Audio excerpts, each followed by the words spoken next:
really special speaker, and I think you're going to find that what he has to say is going to be very enlightening. You know, this university has every 5 years for our accreditation, we have to come up with a special kind of issue or project that we want to address as a university. And as you may have noticed, for the last cycle, it's been global issues, trying to increase global learning.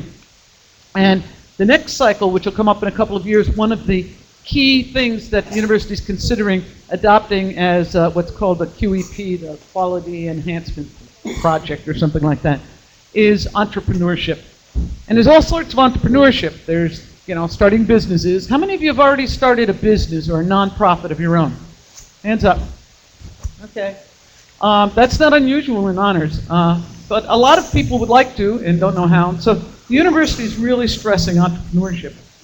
One kind is starting a business so you can make lots of money, and another kind is starting a nonprofit or in some other way a business that can benefit the environment or that people around the world or whatever you choose. And so we're talking there about something called social entrepreneurship, and we have one of the country's really leading experts on this here today in Robert Hacker. Professor Hacker is teaching a course on social entrepreneurship for us, so if you're interested in doing that in your 3rd or 4th year, it's a great course. He's a member of the board of directors at the Pinot Global Entrepreneurship Center here at FIU. He's got over 30 years. He's not just a stuffy academic like some of us. This guy's been there and done it. He has 30 years of financial and operating management experience all over the world. He's been a consultant for Fortune 500 companies. He knows Asia very well and has earned his chops to be able to talk about entrepreneurship by actually being there. He currently manages a company called GH Capital Partners, and he's the CFO of what I think is one of the very important initiatives in philanthropy in this country called One Laptop Per Child. How many of you noticed when you saw the the flyer or the announcement of this talk that it actually says 1 lap per child, which I think is about right. I think most children only each have 1 lap, but it should say 1 laptop per child, and I think he can tell you some about that. So without any further introduction, close those electronic devices. Professor Robert Hacker.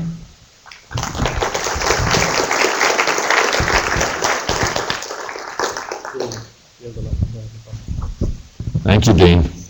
I'd like to meet that guy you introduced. This is the first room at FIU where I did a workshop. I did it 8 years ago on entrepreneurship. I think I've done like 35 workshops now for the Pinot Center. And most of them are on new business development because one of my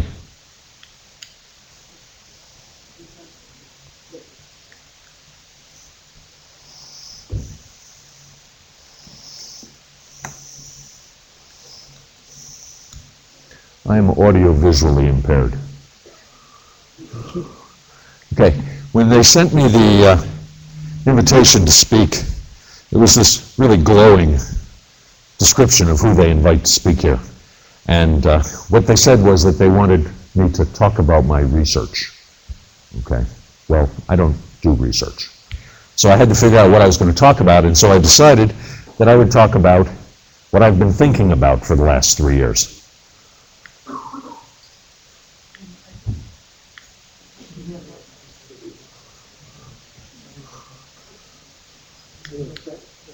Okay, no, it's this one.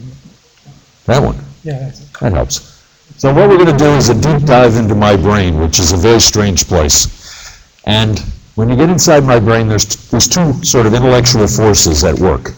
One is 1 laptop per child, where I'm the CFO. I've been there for 3.5 years. And the other side of my brain is devoted to teaching entrepreneurship. And the point of convergence is the fact that 1 laptop per child is probably the 2nd largest example of social entrepreneurship in the world. We sell about $100 million a year of laptops to governments who in turn give them for free to the free to the children. I think only Muhammad Yunus's Grameen Bank is a bigger example of social entrepreneurship, and he got the Nobel Prize. So to be number 2 is not so bad. Now, if you take OLPC and entrepreneurship and you break it down, the 3 things that really interest me are thinking, which I'm going to explain, the whole design process, and then thirdly, I'm going to talk about individual empowerment. And if you bear with me, in the end, you'll see how all this comes together. Now, let's start with OLPC, because that was kind of the stimulation for a lot of my thinking. 1 laptop per child is devoted to providing a modern education to every child in the world through a connected computer device. We used to say through a laptop, but now we have tablets. So I've changed the mission statement. And when you look at the history of OLPC, which is kind of summarized here in 1 slide, what you note is that, first of all, it was founded by Nicholas Negroponte in 2005. Nicholas Negroponte's claim to fame is that he founded the Media Lab at MIT, which is probably the leading laboratory for education and technology in the world. And he launched 1 laptop per child, standing next to Kofi Annan, who at the time was the Secretary of the UN. So if anybody's interested in how to launch a social venture, the best way to do it is with the Secretary of the UN, okay? Highly recommended. The other thing that Nicholas did right is he got on 60 Minutes and he talked about his project. And 8 years later, people still remember that 60 Minutes segment. So the 2 lessons there, Secretary of the UN, 60 Minutes, that's how you launch your social venture. OLPC is an education project, and the pedagogical foundation comes from Jean Piaget, who was probably the first psychologist to research how children learn. And he had a pupil whose name was Seymour Papert. Seymour Papert was a mathematician by training. After he trained with Piaget, he devoted the rest of his life to trying to understand how children and computers interact for learning, not for education, but for learning. How could technology foster learning? And so Seymour and Nicholas were the 2 driving forces behind OLPC. Today, we have 2.5 million laptops around the world. I think I probably sold 700,000 of the 2.5 million. We're in 60 countries, and our laptop is in 25 languages, which includes 9 indigenous languages. Indigenous languages is something that I try to promote, particularly in South America. There's a funny story about indigenous languages. Talking to the minister of Peru, and he's complaining that he has to deal with 60 indigenous languages. The next week, I'm in Mexico with the governor of the state of Chiapas, and he's complaining that he has to deal with 60 indigenous languages in his state. All right, so it's all relative, indigenous languages, but it's an important point that I like to stress about OLPC. To get to that 2.5 million laptops distributed, we have been very fortunate in having a lot of really good partners. OLPC was started with about $37 million of contributions from people like Google and Intel and Rupert Murdoch and Carlos Slim and a few other folks that I've forgotten. And then over the years, General Mills and Swift have been really significant donors to us. P&G has been a very good partner in Mexico, where they supported one of the indigenous languages that we developed. MTV has sponsored contests for the children in Latin America, where each year we have a challenge, and the winner of the challenge gets flown to Los Angeles. It's usually the first time the child and their parent have ever left their country, and they go all the way to LA for this big event that MTV manages. More and more OLPC is moving away from governments as partners. Like I said before, we sell the laptops, and then the people that buy the laptops have to agree to give them to the children for free. And BHP Billiton is a really good example of a private sector partner. They have a project in Vichada, which is in Colombia, and it's an oil drilling site. and there's about 2,000 kids of the workers there, and so they did a project. And the really nice thing about working with people like BHP is they already have electricity, they already have internet connectivity to support the oil drilling. So it's very easy to give the laptops to the children and they have connectivity and they can recharge them. Years and years ago, I worked in Peru and I thought that I could see the end of the world from some parts of Peru. Vichada is the end of the world, all right? There's no roads that connect this city, town, to anywhere. All right, it's about halfway, it's about 100 miles from the Venezuelan border. They gave us a 2.5-hour security briefing before they would let us out of the building to go see the children. All right, so I'm pretty sure that I've now been to the end of the world. It's one of the great things about working on nonprofits. MIT Media Lab continues to support us. As they develop new things, we generally can make use of them. Through the MIT Media Lab, we have a really good relationship with Lego, the toy people, and that relationship has been going on now for 8 years, and we're about to take that to a whole new level. But one thing that's interesting is that at this point you should realize that, you know, OPC is about children learning, about education. There's only one problem. When I got to OPC and I looked at the 3 largest projects that OPC had in the world, which is Uruguay, where every child in the country has one of our laptops, in Peru, where we have 900,000 laptops, and in Rwanda, where we have 220,000 laptops, not a single of those 3 governments did the project for education. Not a single one. Okay? That I found somewhat baffling. It started to sort of disturb my mind because I didn't understand why these people were doing our projects if they weren't doing it for education. And when I investigated further, what I found was that the 3 largest projects for 1 laptop per child were all done for social inclusion. They weren't done for education. In Uruguay, what they were trying to do is they're trying to bring the poorest people in the country into the modern economy. Okay, so that was their social inclusion. In Peru, they were trying to bring the disenfranchised indigenous population into the modern economy. Those people had been disenfranchised for like 700 years, and the president decided it was time to try and integrate them into the country. And in Rwanda, which was the toughest situation because they had had a genocide and killed 800,000 people, the president of Rwanda basically realized that all he had for a country was a piece of dirt and people. So if he was going to build a country, he had to educate the people. But it was more of a country building exercise that drove him to embrace our project. There was one other anomaly about OLPC. When I joined OLPC, I'd been teaching entrepreneurship for 5 years, and the strangest thing was that OLPC was fostering entrepreneurship in these countries where it started. And I couldn't figure out, for the life of me, why was OLPC fostering entrepreneurship?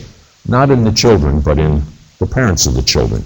You have to remember that in our program, the children take the laptops home. So when the kids go to sleep, the parents fire up the laptops. Okay, and I couldn't figure out why entrepreneurship was happening. So now I'm totally confused by this social inclusion thing, and I'm totally confused by entrepreneurship. And so I have to figure out, you know, why is this happening so that I can better sell the OLPC project. So I decided that I should look at economic development theory, that this must be the overreaching concept that will explain to me why people are doing social inclusion and why this entrepreneurship, I don't juggle, and why this entrepreneurship is being spun out of OLPC. So I read all this economic development stuff, and one day I come to this chart. Now this chart supposedly explains a project in Canada, all right? And it's a government project, and you notice that it's what, 8 by 6 matrix to explain a single economic development project. So when I see this chart, I go, Eureka, reading about economic development is clearly a waste of my time. All right, if anybody teaches economic development, my apologies. All right, but you can't possibly understand a problem if you have to break it down into an 8x6 matrix. So I stopped reading about economic development. Remember, I'm trying to understand social inclusion, I'm trying to understand entrepreneurship. I abandoned economic development, and where do I go? Well, I am a big believer in what's called the Austrian School of Economics. I think these gentlemen think better about economics and government than any other group of thinkers. And so I look over the list of Austrian School of Economics thinkers, and I come upon Friedrich Hayek. All right, Friedrich Hayek is a Nobel Prize winner and one of the pillars of the Austrian School of Economics. Now, just as an aside, he's also a poster boy for the Republican Party. Okay, he and Ayn Rand are the two intellectuals that supposedly underpin Republican thinking. Now, I'm a lifelong Republican, and I don't see any similarity between Friedrich Hayek and what the Republicans advocate, so don't hold that against him. Okay, so I start reading Friedrich Hayek. Nice picture of him here. And Friedrich Hayek is writing about the role of the individual, what he calls individual empowerment. That really the role of government is to foster individual empowerment. And I think, my gosh, that's an interesting way to look at the government. All right, so then I read more about Hayek, and he talks about this notion of the public good. And he talks about what role does the government reserve for itself in his thinking. And what I realize is that if you're thinking about social projects, what we really ought to be thinking about at the most fundamental level is not the role of government, not the role of non-profits, but what we ought to be thinking about is how do we empower individuals so that individuals can solve their own problems.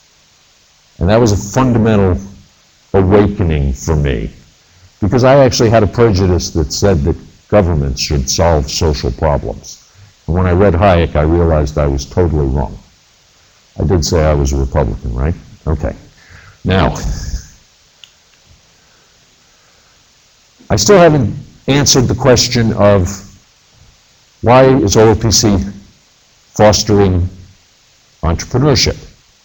But interestingly enough, another member of the school of the Austrian economists helped me to figure that out. I was reading a book by Michael Spence, who just happens to be a Nobel Prize winner. His book is called Convergence. I highly recommend it because I think it's got some very good insights that are going to govern your entire lives. And in that book, Michael Spence says that poverty is caused by the absence of information. Poverty is caused by the absence of information. What that means is that because you lack information, I can capture more value in a transaction than I should. Okay? Now that absence of information could be described as an asymmetry, right? You are poor because the asymmetry favors the people that have information. Then I remembered from my entrepreneurship course that Israel Kirzner said that entrepreneurship is also an asymmetry, except it's a positive asymmetry, all right? In a pool of information, the entrepreneur can pick out the concept, right?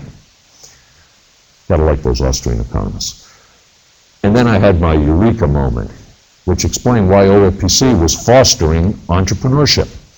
The reason was the connected laptops that the parents had was providing them for the first time in their lives with information, all right? And from that richness of information, they were able to see opportunities to do business. So now I had some kind of a coalescence of all these things that were bothering me. And realized that if we provide education or learning in an environment of social inclusion, we're going to permit individual empowerment, and that if we pour in information, the outcome of that is going to be entrepreneurship. And I personally believe that entrepreneurship is the way that we should be trying to solve our problems, whether it's for-profit or whether it's social. That distinction I actually think is meaningless. Even though I work for what's probably the biggest example operating in the Western world for social entrepreneurship, I actually think it's a meaningless distinction. Just focus on entrepreneurship and we can solve any problem. And the other thing to note here is that I think I have a framework that addresses the same issue that President Obama is trying to address, all right? But he's addressing the problem of job creation through, lots of government money being poured into a bunch of schemes that I'm not sure are going to be effective. But we know that if we empower individuals and we give them information, it will naturally lead to entrepreneurship.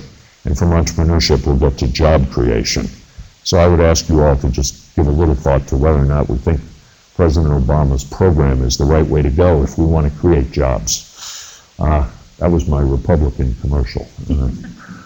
But I think that, based on 3 years of thinking about all of this, I would prefer if President Obama would focus on education and fostering social inclusion, because those are the two things we need to get to individual empowerment. If we get those three things in place, we will create jobs. Now, I told you that I've been teaching entrepreneurship here for 8 years, and when I started, I kind of thought about the entrepreneurial business concept development process as start with the customer, you have to understand the customer, then move on to defining a product which satisfies the customer need, then we go to business model, and then we go to business concept. But over time, I've changed my thinking, all right? I still think we start with the customer, but I think that design is a really powerful part of entrepreneurship.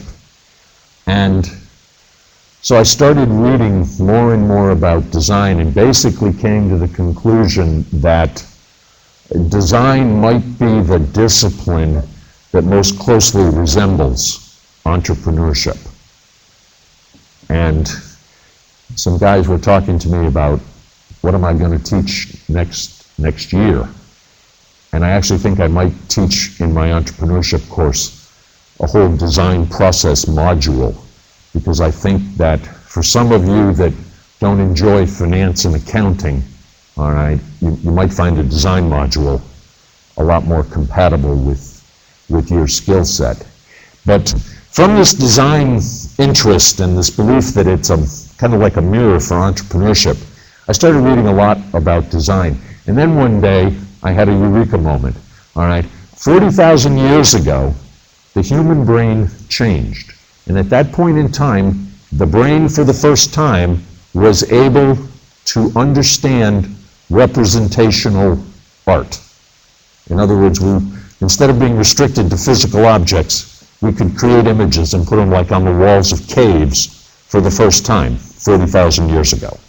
All right, well, what's the coincidence of that is that's exactly the same point at which technology first emerged in the human community. All right, so we have this brain change for representational art, and technology emerges. And that's when I realized why design was such a good basis for understanding entrepreneurship. Make sense? All right. Now, this interest in design is becoming something of a passion. And I've been reading a lot of great designers, and there's two really good books on design if you're interested in reading them. One is Debbie Millman's book, How to Think Like a Great Designer, and the other one is Helmut Esslinger's A Fine Line. Helmut Esslinger is the founder of Frog Design. It's a great name. And Frog Design did the first work for Apple. That's one of their claims to fame. But this book is a really very well thought out approach to understanding design. And this graphic that I've put up here comes from a man named Milton Glaser. And Milton Glaser's claim to fame as a designer is he did I Love New York. Okay? Not a bad piece of work. And what Glaser says is that design involves three parts: intellect, strategy, and human understanding. So human understanding is this whole notion that you have to empathize with the customer, that a purchase is an emotional reaction by your customer, and that is the most profound way to understand customer need and customer problem. And you have to understand customer need and customer problem to get to a solution that's going to be responsive. The second piece up here is strategy. And by strategy, what Glaser means is essentially this notion that any design you do has to fit into a corporate plan to allocate resources. Allocation of resources being the simplest definition of strategy. Or strategy could perhaps be defined as your design has to fit into some sort of a product roadmap. Okay? And then we come to this third category, which is intellect. All right? We're about to transition from design to thinking in my little talk. And intellect is a really interesting concept. Everybody wants to be creative, but creativity is not actually the act of creating. Creativity is actually the act of discovery. And this notion of creativity through discovery started back with Plato. Plato wrote about creativity in terms of discovery. Cézanne wrote about it this way. Van Gogh wrote about it this way. Einstein wrote about it this way. And so when we think about intellect, I think that what we're really talking about is discovery.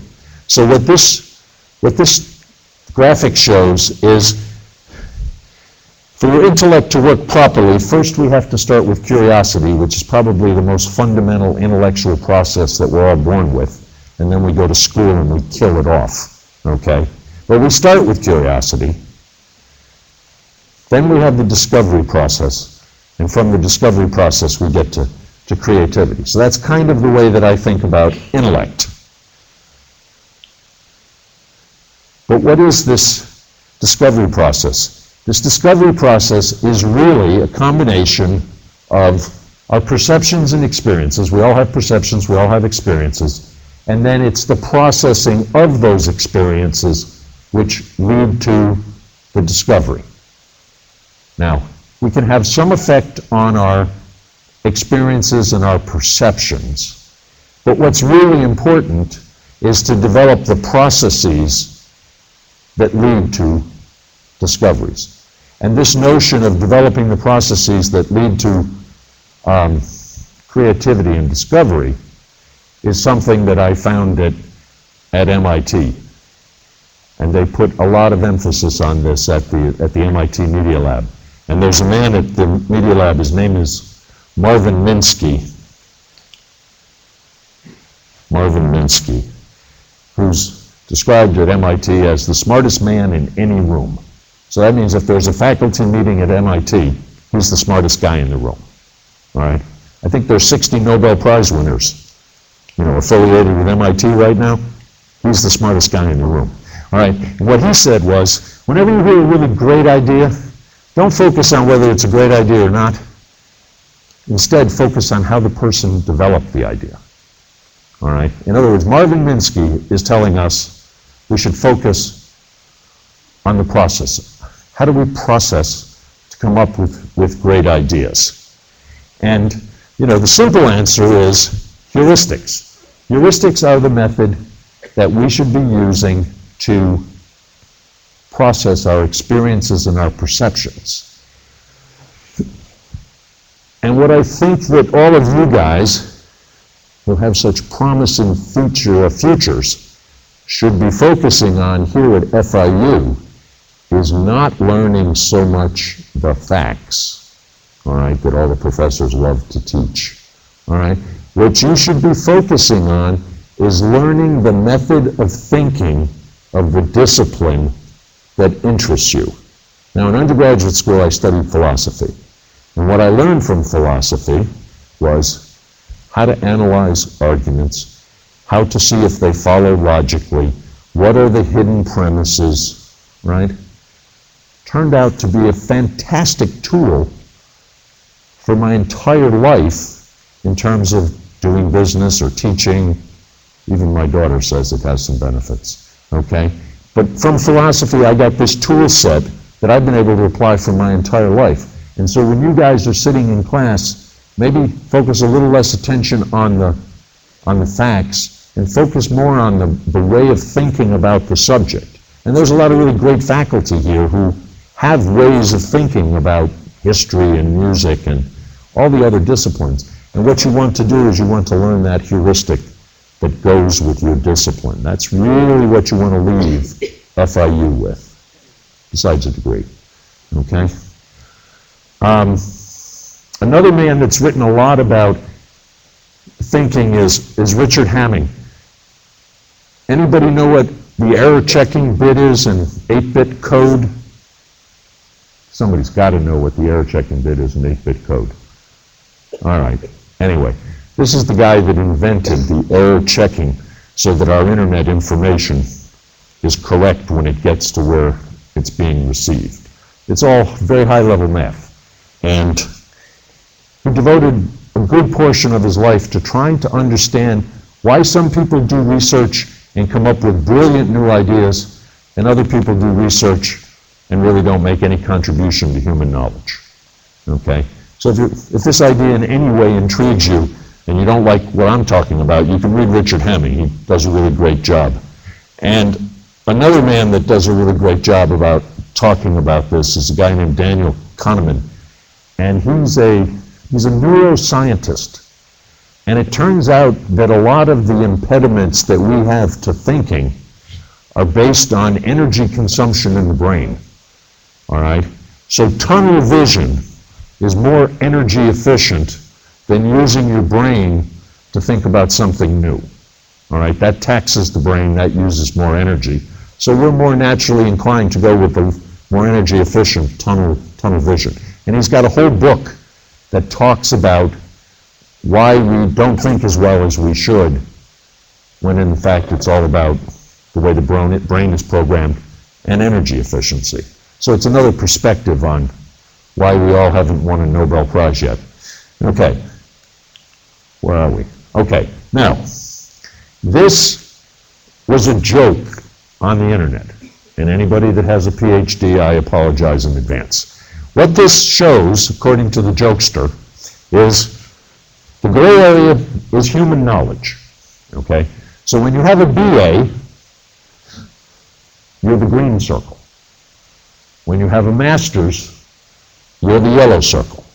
When you're working on your PhD, you become a domain expert, as defined by the red. And then when you produce your PhD thesis and you get your PhD degree, there's a little bump in human knowledge, okay? Now, it was a joke, all right, to make fun of PhDs.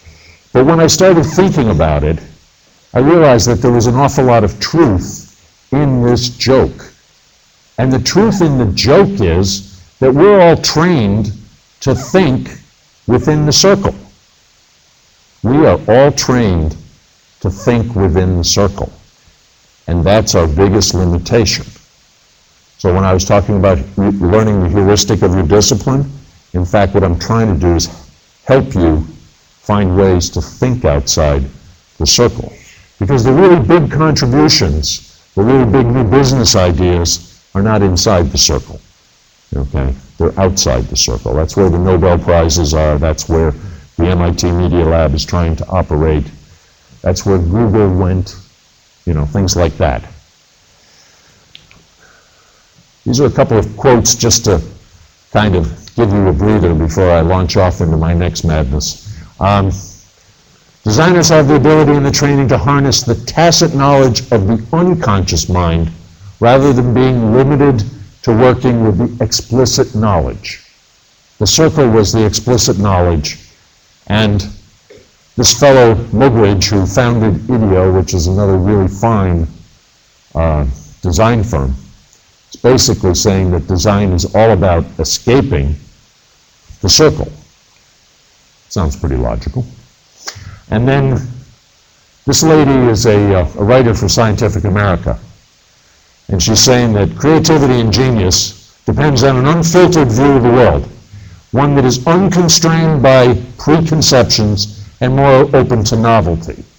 What she's basically saying here is that we all have biases that we can't overcome, and therefore we stay within the circle. Now, working on OOPC with Negroponte, all right, when they founded the MIT Media Lab, when Negroponte founded it, he had two slogans, all right, one of which is, do the impossible. Now, what does that mean? Putting a man on the moon was not impossible. The reason it wasn't impossible is all the technology already existed. So, piece of cake, just put the technology together, we go to the moon. All right? The impossible is when the technology doesn't exist. Okay, so if you want to bend light around a corner in 1985, there was no technology to do that. Today we can bend light around around a corner because some guys at the Media Lab figured out how to do it. So I'm working with this guy, Negroponte, who only believes we should do the impossible. In the case of one laptop per child, it is, how do we get 1.5 billion computing devices to children? And Negroponte thinks we should be able to do that. Now, I'm arrogant enough, if you haven't realized, to think about things like that seriously and try to figure out what technique can I use to do the impossible. And what I came up with is this notion called relax the assumption. And in simple terms, what we're saying is you have to overcome your bias. But I want to give you an example. Okay. Think it's 1907, the Model T Ford has just been invented, right? It's one model, it only comes in black, all right? I want you guys to take 2 minutes and all think about what assumption can you change to create a whole new business, all right? Change one assumption, you create a whole new business.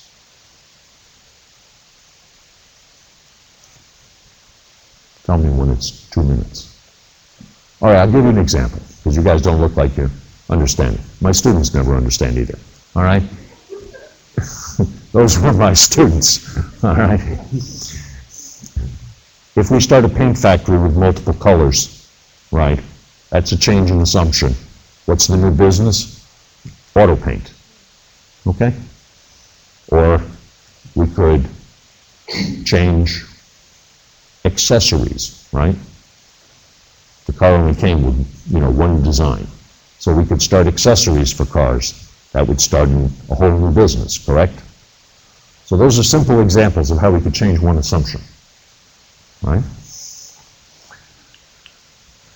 So we have car accessories. We could have rental cars, right? We don't have to own the cars, we could rent them. Change one assumption. Who owns the car? Next one is taxis, right? Taxis are nothing more than the interval sale of time in the car, right? So we sell the time, we don't sell the car. One assumption changes, we have a whole new industry, okay? I used to start this lecture with a description of time-sharing dogs, okay? Why can't you time-share a dog? Okay? That's a serious question, right? All we have to do is change one assumption. Who owns the dog, right? So if you don't remember anything else, remember time-sharing dogs, change one assumption, get outside the circle. Okay. We're going to need parking lots for these cars, right? We're going to need car insurance. Everybody used to self-insure their horse, but this is a lot more valuable asset, so we need car insurance, right? One assumption changes, but we're not going to self-insure, and we launch a whole new industry called car insurance. Now these, I would argue, are probably all within the circle, okay? But a student at FIU gave me the best example of change one assumption, and I think you're outside the circle in 1907.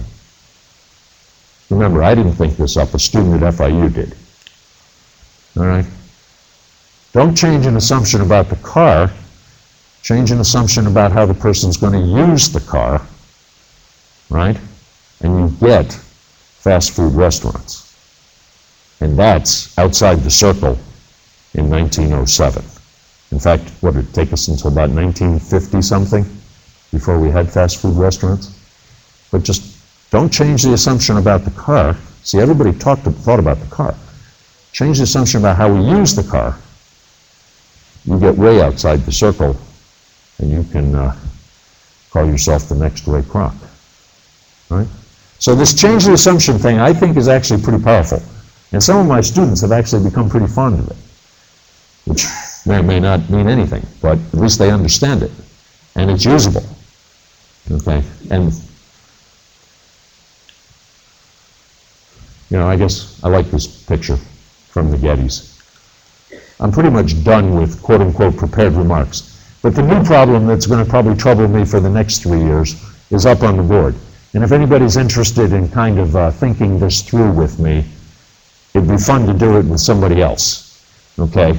If we start with neuroscience, there's a really interesting fact, and that is that children learn to teach before they learn to read. Children that are 2 years old are teachers, okay? Now remember we said that the brain acts on the basis of energy efficiency, okay? So why did the brain develop the ability to teach before it developed the ability to read, okay? My theory is that it developed the ability to teach in order to foster collaboration. That in the long run, collaboration was more energy efficient than being an individual. Okay? So if we go from teaching to collaboration, that's fine. The other thing I've noticed is that computers are natural facilitators of collaboration. And what I think is that the computer is a substitute that you need before you develop a full range of language skills. Okay? And if you've ever read Wittgenstein, probably the greatest philosopher after Aristotle, all right, Wittgenstein had a basic theory that said, from language we get to knowledge. Okay? So what this might be attempting to do is to take us from the neuroscience of the brain all the way to a theory of knowledge, otherwise known as epistemology, all right? And what's the role of that computer in the hands of a child in terms of fostering collaboration to make these 4 steps actually work? That's kind of what I'm thinking about now, all right? Not what would be described as routine, but I think it'll take me a few years to figure this out, assuming I can. But you realize that in this bizarre 4-step process, we might actually come up with an empirical proof for a theory of knowledge. That would be pretty wild if we could get there. Anyway, that's where my brain is wandering these days. Obviously, focusing on teaching started with OOPC. The concept of collaboration is more OOPC. I've found that over the years, more and more I go back to the philosophy I studied in undergraduate school because it ties into computer science and artificial intelligence, and that's another hook back to OOPC. And I can honestly manage to make this stuff flow through an entrepreneurship course if I'm having a good day. I don't do boring lectures. If anybody has any interest ever to talk to me, these are all the ways to contact me. I have a blog called Sophisticated Finance. I don't write much about finance, but I write a lot about education and technology and a bunch of other things that interest me. I have a book called $1 Billion Company. I built a $1 billion company in Indonesia. We did it in 7 years. It was the largest retailer outside of Japan and all of Asia at the time. And the book is about how I did that. I make my students read the book. They seem to actually like it. I have another book coming. It's going to be about one laptop per child and how to foster social entrepreneurship. And I think I'm pretty much done.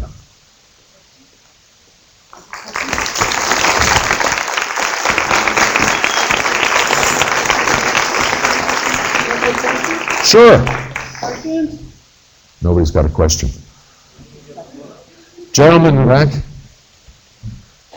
stand up.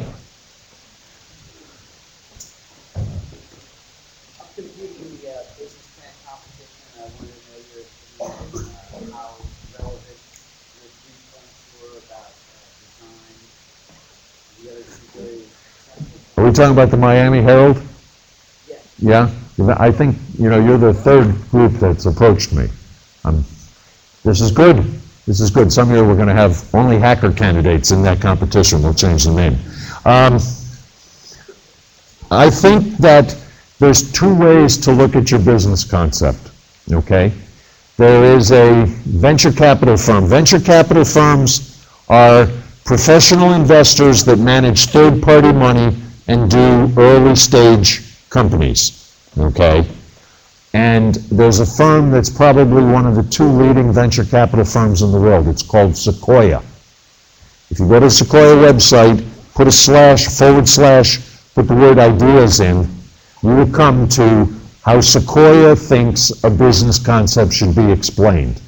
Personally, I think it's better than anything on the internet. It's what I teach, okay? The other way that you can do it, which is a little bit different than Milton Glaser, is you take the human part, okay? You take the business model, and you take the technology, and where the human part, the technology, and the business model intersect, that's the innovation, which is the basis for your new business concept, okay? So if you're more of a mind mapper, you might take the design approach, and if you're more of a rational type, kind of like I am, you might try the Sequoia approach.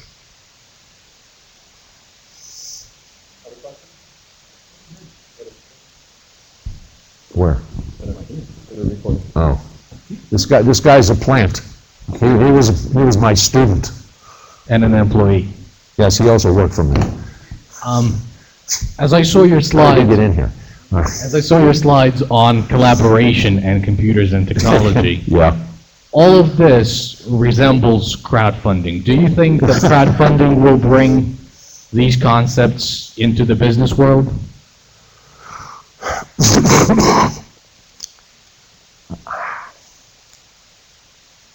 I have been thinking about crowdfunding for a while.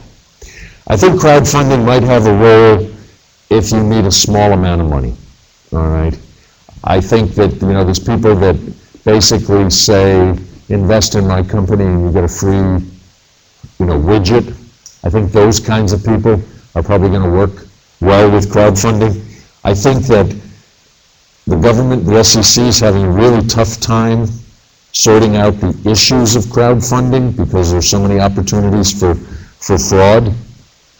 And so I'm not sure that the SEC is ever going to be able to reconcile this issue, okay? And don't forget that they don't really have a big incentive to reconcile it because the big banks and the venture capital guys and the insurance companies, they don't want to be in the crowdfunding business. Okay, so I'm not sure it's going to ever become really big. But if you're looking for seed money, the very first money to start your business, you should look at crowdfunding. All right, the reason is that in Miami is a really poor town to raise the first money for your business. In fact, when people come to me with really talented ideas, I tell them to move to Atlanta. I honestly do. This is a very, very tough town to raise money, besides going to your grandmother. All right, but crowdfunding might be a substitute. I have a question based on your experience. I have a question there based on your experience as teaching entrepreneurship. Yeah. Is how necessary is a formal education you know, and like being an entrepreneur? Is it like really necessary to have a formal education to be an entrepreneur? Well, there's currently two schools of thought. There used to be one school of thought which basically said go to business school or somewhere and learn entrepreneurship formally. And then, you know, we've got the Bill Gates story and the guys at Facebook, and so there's now a second school of thought which says that it's naturally developed and you don't need formal education. But I think that, you know, Bill Gates is not a representative entrepreneur, neither is Zuckerberg at Facebook. These guys are near genius-like entrepreneurs. The rest of us didn't get that gene or that set of experiences. And I think the rest of us probably should study it formally. And the reason is that you go out of business. What I tell all my entrepreneurship classes is they should have a tattoo on their arm, all right? And the tattoo should say, never run out of business, or run out of money, okay? Because when you run out of money, your business is gone. As long as you have money, you're still in business. So the question becomes, how do we reduce the likelihood that you're going to run out of cash? And the answer is, make your mistakes in a non-cash environment, like a business plan competition at a school, right? And the second thing that we teach in entrepreneurship is a whole bunch of techniques to test an idea before you put your money at risk. Again, that reduces your risk. So I would say that unless you're Bill Gates or Zuckerberg, you should study entrepreneurship because it should help you to lower risks and not put your cash at risk. You got a follow-up? Okay. I just want to add something to that from a perspective of the educator. It's great to have a great idea, and it's great to know how to put your idea into practice. But if you can't speak articulately, if you can't mix with successful people and be accepted by them, if you can't talk with the potential investors, and if they want to talk about books or art, you don't know what they're talking about. If you have no education, you're at a distinct disadvantage when you come up against people who do, because the world of business is not just having a good plan, not just making money, but you're going to have to make relationships with people. This morning I had a gentleman in my office whose son is thinking of joining the Honors College next fall. This guy is a very successful entrepreneur. And he spent most of the time in my office talking about how he wished he'd finished college and how he has impressed on his kids that, yeah, he made it, but he made it, but in order to get where he's gotten, it was so difficult for him because he didn't have his education. It wasn't that he wasn't smart, it wasn't that he didn't have a good business plan, it wasn't that he didn't eventually get investors, but at every stage there were things he didn't know, and he'd have to go and pick up a course online or study with someone else to find out how to handle corporate taxes once he started his business, or how to handle human resources when he started adding employees. So there's a lot more to your education that'll help you in business than just learning the X's and O's. Yeah, you need to know your corporate taxes, but you also need how to be able to talk to people and how to impress people. And besides your business plan, people have to be impressed with you. And if you're not an impressive person, and you can't talk intelligently, and you don't seem to have any educational basis behind you, it's an uphill struggle the whole way. So that's my other complimentary remark to Professor Hackers. I agree with the dean. I agree with the dean. In fact, I think that, you know, what I've started telling my students is that in the lifetime that you're going to live in, all right, there's going to be much less government support. Corporate jobs are going to be constantly reduced, even affecting lawyers and accountants and Indian chiefs, okay? Information technology is going to reduce the value added of a lot of professional services that you thought you were going to have as a career. And that what's going to happen with this reduction in jobs, reduction in government, is that more and more you guys are going to have to take control of your economic well-being in a way that we've never seen in the last 100 years. And what better way to understand how to control your economic well-being than to study entrepreneurship? Because even if you don't build Google and all you do is run, you know, 3 neighborhood laundries, the principles of entrepreneurship still apply. And I think that it's probably the best preparation. In fact, in small private gatherings, I say that we should basically redo all the business school curriculum and just teach entrepreneurship, okay? If you learn entrepreneurship, you'll pick up the finance and accounting and all that marketing nonsense, okay?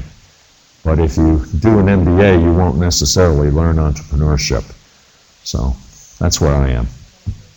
Yeah. I really enjoyed your presentation. I just have a Thank quick you. question. You talked about how the reasons why the different countries participating in the OLPC program. Yes. One laptop per camel. Right. Right. The reasons why they decided to participate in the program, but you never talked about what made those countries eligible, I guess you can say, for the program. How do you pick what countries get to have laptops for Well, children? I think the short answer to your question is, with the possible exception of North Korea, we would do a project anywhere in the world, okay? The way that OLPC developed by design was through this notion of volunteer community, all right?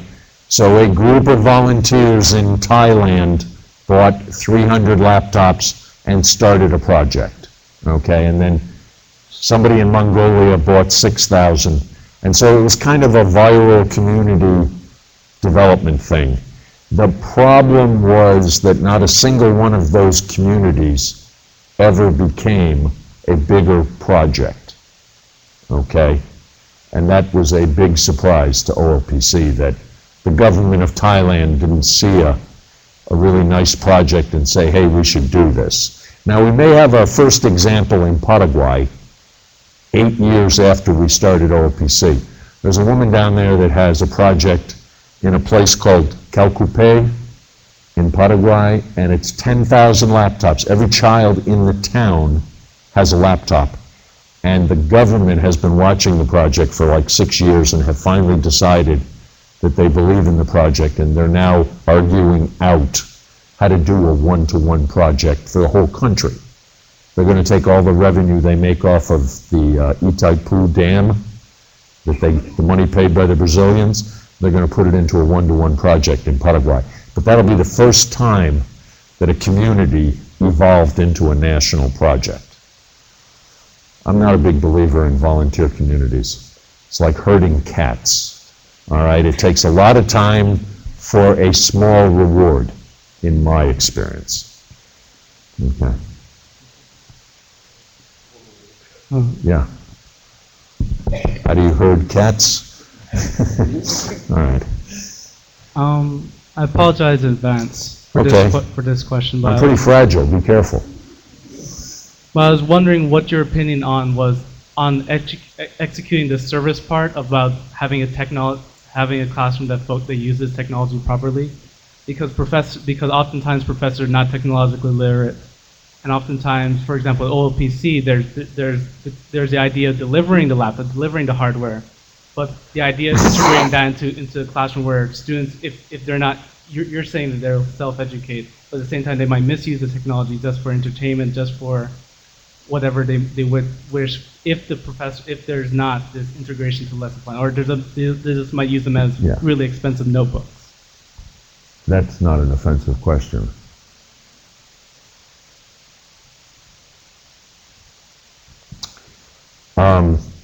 When OLPC started, all right, the basic premise was that learning was child-centric, just the way you described it. The child would guide or would direct their own learning, following their passions, following discovery. Very pristine Piaget view of learning. And that is what they promoted. And what that did was basically turned off every teachers union in the world, because we were saying you didn't need teachers, or at least that's the way it was interpreted. In 2009, when I joined One Laptop Per Child, one of the first things that we changed was we started providing full teacher training in every new project. And every new project since about September of 2009 has included a full program of teacher training. We usually do a train the trainer concept, and then every month the trainers go back to the teachers, refresh them, introduce new concepts, and hopefully they go further. So what we've found is that the teachers are a key part of this, all right, but they do need a lot of training.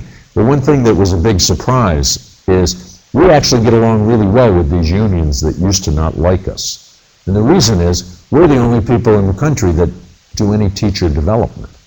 The governments don't have the money to train the teachers.